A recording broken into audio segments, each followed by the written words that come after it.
একদিন জঙ্গলের ভেতর দিয়ে হাঁটছিল এক বাঘ। খুব খিদে পেয়েছে তার। বাঘ খিদে বলতে লাগল, উফ, কিছু খেতে না পেলে মরে যাব। ঠিক তখন সামনে এল এক চালাক শিয়াল। বাঘ রেগে বলল, তুই কে?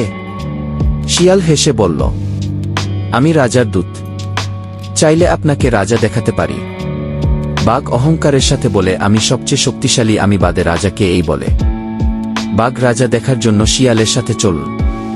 শিয়াল বাঘকে বলল, এই কুয়োর ভেতরে দেখুন, উনি আমাদের রাজা। বাঘ তাকিয়ে দেখে নিজেরই ছায়া পানিতে। বাঘ বলে উঠে, হো, কি ভয়ঙ্কর! এখনই ধরব তোকে আর দেখিয়ে দিবকে রাজা। এই বলে ঝাঁপ দিল কুয়ার মধ্যে। শিয়াল হেসে বলল, হা হা হা, বোকা বাঘ, এই বলে শিয়াল চলে গেল আর রেখে গেল একটি শিক্ষা, শুধু শক্তি থাকলেই হয় না, বুদ্ধিও থাকতে হয়।